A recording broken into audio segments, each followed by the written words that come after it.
will go ahead and get started. Obviously, we got Baker and Denzel here. You guys want to go ahead and start open with some questions?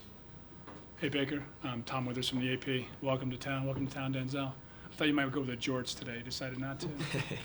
Had to send him back to Brett. Yeah. Hey, some people have made that comparison. I know you didn't start that. I think it was Coach Riley was the first one.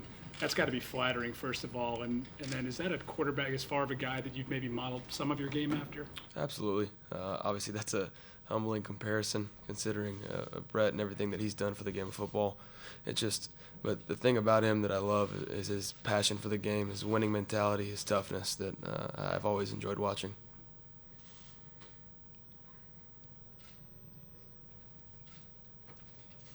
Last night, I think it was Coach Jackson was talking about you, and he said he loved your inner strength. Do you agree that you have that, and where do you think that comes from? Inner strength? Yeah. When he says that, I would think he's talking about mental toughness, the ability to fight through things. And yeah, I'd agree that I do have that. You talk about the journey that I've had. Hasn't been the easiest one, but it's definitely helped me out. And there's been a lot of blessings in disguise that have come with it. So that's one thing that I think him and I see eye to eye on. Could you contrast being a walk-on twice in college, and now you're the #1 draft choice of the NFL? It's a clean slate. What I've done in the past, I had a lot of fun, great memories, but it's starting fresh now. So everybody starts over, and that's what I'm looking forward to doing. What I'm saying is, you had that, chip on your shoulder the first 2 times.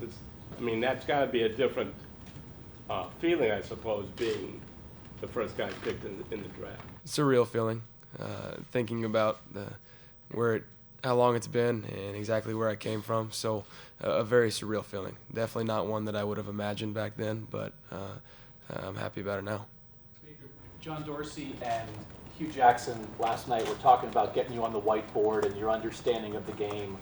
Can you just maybe talk about that, how you would describe your ability to process the game and that kind of thing, and how different or similar what you did at Oklahoma will be from what you're expected to do here in the NFL in terms of that? The game of football, it's the same. It's just a matter of terminology, language, and how they teach it. So you're not going to find one guy that's reinventing the wheel, but you're going to find guys that focus on certain things and are really good at it. And so when we talked about our offense compared to what we want to do here, it's about playing to your strength. So talking about why we did certain things with our personnel, with mismatches, and just getting up there and letting them know, that I am capable of learning an offense. It wasn't just a typical air raid or spread offense that some might, put a finger on, but just being able to actually analyze defenses and put our offense in the best position to win. That's what it was all about. Denzel, just growing up in this whole area here, and there you are, right at the podium, first-round pick with the Browns. You were a Browns fan, correct? Growing up? I watched more college football growing up, but I'm definitely a fan now. Believe that. So to be playing in your hometown and what this is going to be like for you? Yeah, it's definitely a blessing. It's been my childhood dream to get to the NFL draft, and watching guys like Deion Sanders and all those guys, Patrick Peterson, to actually be here and go to Ohio State and to come to Cleveland now is crazy. It's just an amazing feeling. I'm just excited. I saw a video of you reading the letter that your mom wrote. What was that moment like, and what did that whole experience kind of mean to you? Yeah, it means a lot to me. My family and I have been through so much, and my family did so much for me, and for them to share this experience with me and for her to share her feelings to me, it means a lot to me. When you talk to the combine and other opportunities about the memory of your dad, and what did that all kind of make you think of last night? And I read somewhere you wore the suit in his honor. Can you just kind of tell us about what that night meant for you, with that memory in your mind? Yeah, it was definitely an emotional night. I obviously wish that my dad was still alive and could have been there to experience that with my family and I, but I know he's proud of me, and he watched last night in heaven, so it was an exciting time. We enjoyed it, and I'm blessed to be here with the Cleveland Browns.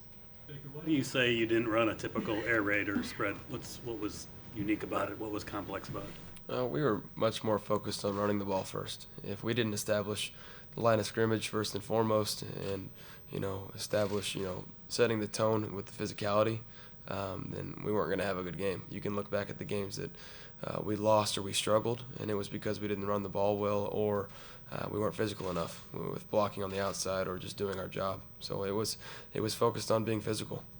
Baker, you've come off some really cool experiences in terms of the Heisman, the Rose Bowl, all these big things that you've been involved in. You were on Jimmy Kimmel last night, the draft, and all of that. My question to you is, now you're going to come in and you're going to be asked to, kind of sit behind Tyrod, and you won't be in the spotlight, and all the, cheers won't be for you right now. So how do you think you'll be able to handle that when you kind of have to take a step back a little bit? It'll be a great thing for me. The best thing I say it all the time is what happened at Oklahoma was sitting for a year after I transferred. To sit there and be able to focus on the physical parts of my body that need to develop, and then the mental side of the game, learning. And so now there's a positive in every situation. And so looking at it right here is learning from guys like Tyrod and Drew, guys that have been in it. They've seen different things that I can bounce things off of them and just also watch and learn. And so it's a great position to be in, and especially with an organization like this, it's got a lot of moves headed in the right direction. So it's an exciting time for me to be here right now.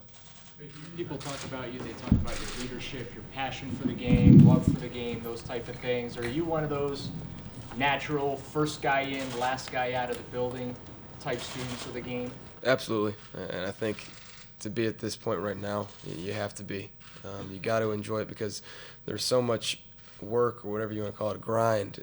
You have to love it to where at the point you don't even think about it that way. So for me, it's going to be that way, and I'm hoping it's going to be that way for a long time. What do you love most about the game?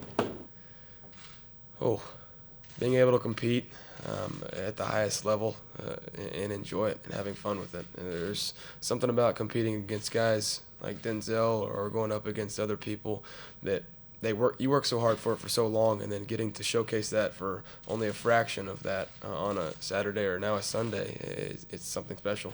Hey, Baker, some guys get other players to follow them and some cannot. So what is the key that makes you the leader you are? I think it starts with actions.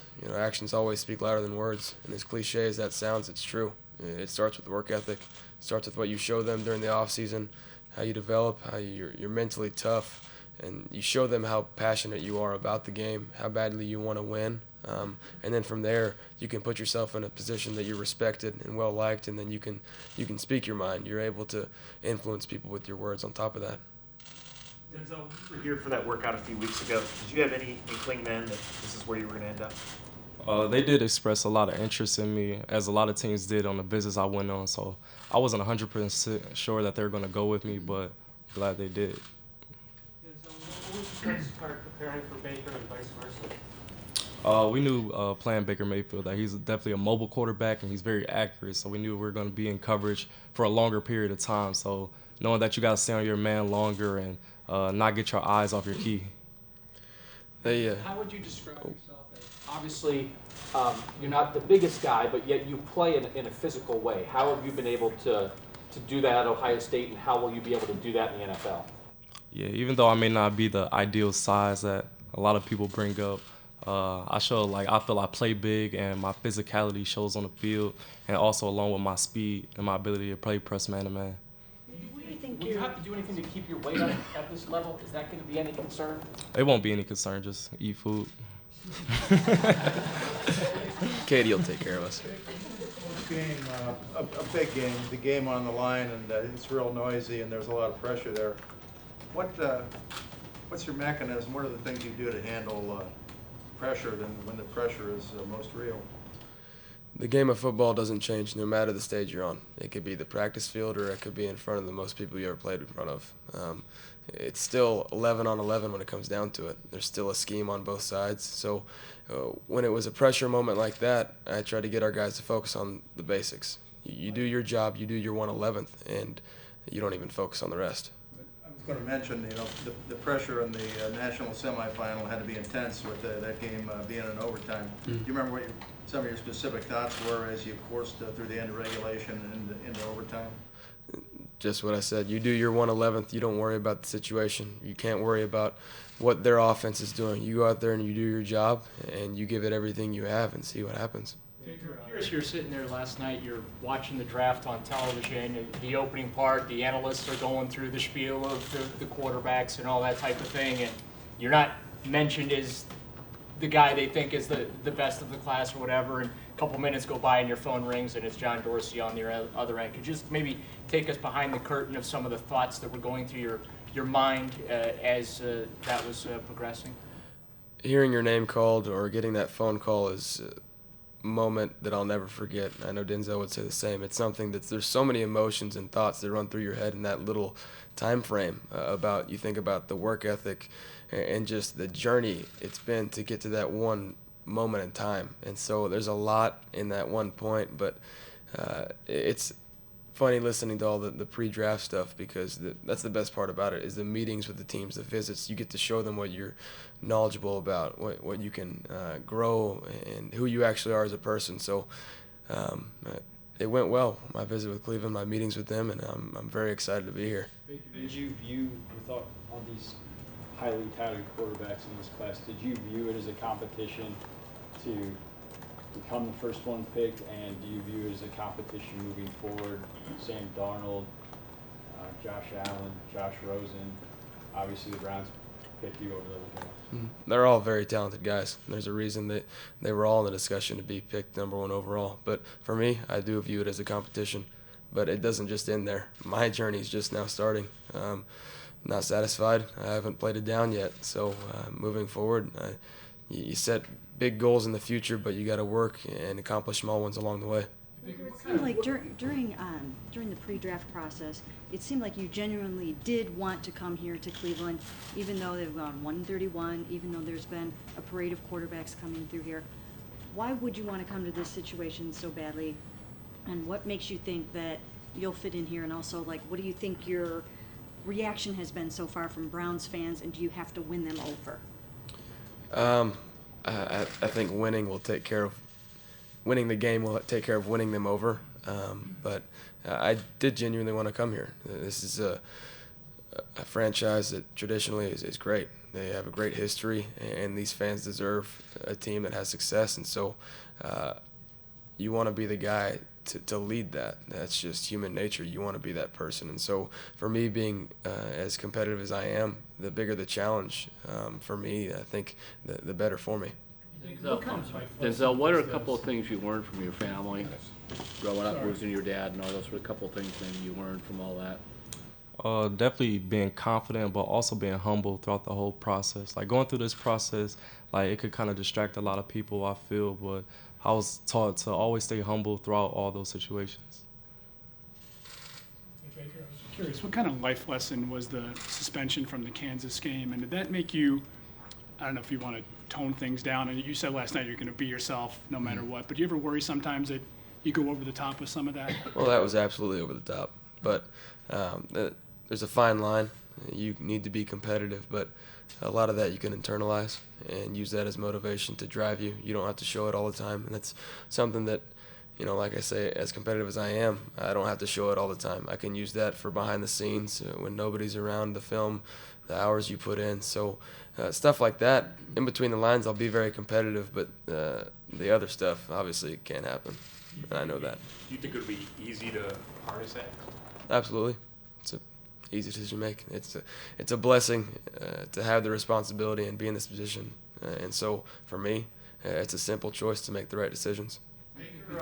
That offense that you ran at Oklahoma, would it work in the NFL, and maybe on the second point, do you see it in the NFL when you watch NFL games? You watch the Chiefs, the Eagles, and the Rams, and they've been doing it for a while, the Chiefs especially. They're doing different versions of it. No matter what you want to call it, RPOs or true play actions, bubble screens on top of your run game, it's a different way to create mismatches with the defense. It puts them in a numbers game. So you see it everywhere. It's just little variations.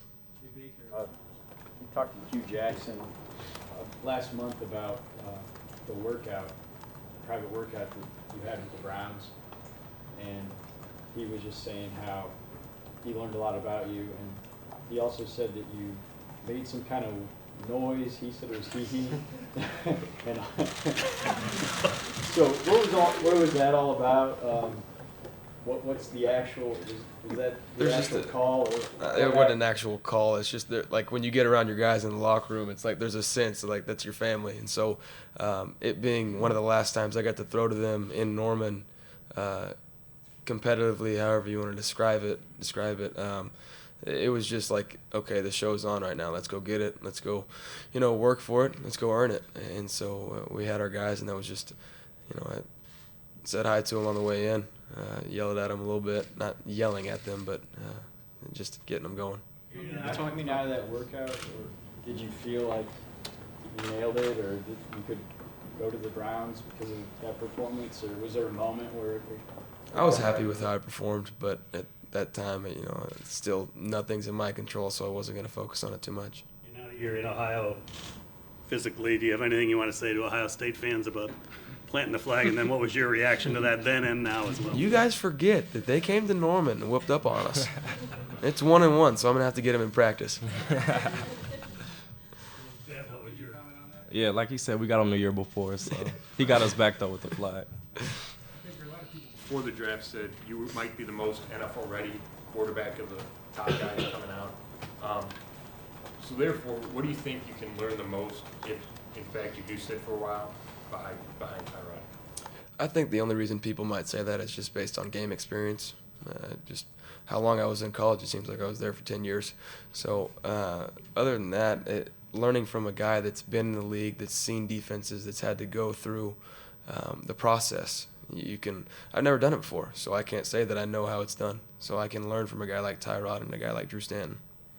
Off the field stuff, what kind of things do you think you can learn from Tyrod? He's a guy that he blocks out everything. He's a guy that even with the visits at the Bills, and here now they talk about he's up here, he's the earliest one, and he's the last one to leave. So there's no distractions. It's all football, and he's focused. So that's the type of guy you want in your locker room. That can change the culture real quick. And so that's why I'm excited to be here. It's moving in the right direction. We got time for about 2 more. You're a pretty major player at Nordonia on both sides of the ball, and maybe I'm sure a big part of you identified with yourself as an offensive player. How long did it take you to be a cornerback in your own mind, and are you still not fully a cornerback? You're still a football player who's done a lot of other stuff too in football. Yeah, I am a cornerback, but as you said, I play offense at Nordonia as well. But I also played corner at Nordonia.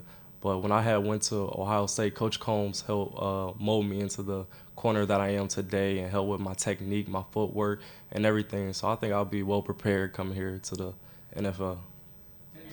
We know the kind of players that were in the secondary at Ohio State. When you were a young guy, just getting there in that group, what kind of belief did you have that you could be the next guy in that line to get to this point? Yeah, I had a lot of belief because when I was getting recruited, Coach Combs actually told me that he wanted to coach first-round draft picks and win championships. So that kind of sold me, and for him to recruit me, that told me that he had that faith in me that I could go out and do those things with him. So I had a lot of faith that I could be that guy, that next first-rounder coming out of Ohio State. Why did you do the Life of Baker videos? What was the thinking on that? Just a little behind the scenes for, everybody kind of does their path to the draft type video, just a little variation on it. But, I wanted a little inside look on, there's a lot more work and whatnot that comes with it than people know. So just a little insight. I've always had my story's been a little different, so giving them a little twist on it. Baker, is there a sense of comfort coming in with a guy like Denzel, who's from the Cleveland area, who could potentially, show you the area, and Denzel for you? Or would you be comfortable kind of being a tour guide or kind of a, somebody who could show him the ropes a little bit? He already told me he's taking me to his favorite steakhouse, and it's on him. Yeah, I got him. Knowing the area the way that you do, how do you think this town will embrace Baker? I think they'll definitely embrace Baker because he's a competitor and he loves to win. So once we start winning, then of course I'll embrace him. To your competitive nature, can I read you a quote? I listened to the podcast you did with Marty Smith. Yes. Entertaining podcast. Kill me before I let you win. Describe what that means to you, and is that your competitive nature? How does that go forward as far as you look at yourselves? To me, it's a mentality of never giving up. And that goes beyond just competition. That goes in life in general. It doesn't matter the cards you're dealt, it's what you do with those cards. And so never complain. Just keep pushing forward. Find the positive in anything and just fight for it. All right. We're going to take some photos. Scott, go. John Dorsey yesterday described you as humble and mature. Do you think that's right? Would you say you've made strides in both those areas? Absolutely. I don't think I'd be sitting right here unless I had made those strides. What do you think that happened? There's just over time. I've made mistakes, but I've also learned from them. I think without those mistakes, later on down the road, I might have had slip-ups, but now I can learn from those and be able to move forward. You get, though, that some of the actions would not scream humble. I mean, Absolutely. I'm not blind to that. Josina, last. Denzel, Josina Anderson, ESPN, how are you? How you doing? When you talk, I hear a joy in your voice, and you mentioned that you lost your father, and I was just curious, what is it that you personally tap into to rise above that? Because it's like, I feel like I hear the pain and joy in your voice at the same time when you speak. Yeah, since my dad passed, it was definitely a difficult situation, but the way that my dad and my mom and my family raised me was to be very prideful, but like I said, like I'm always saying how I'm humble, and so that kind of carries me just of all what he's done in his life kind of motivates me, and my family motivates me to be who I am today.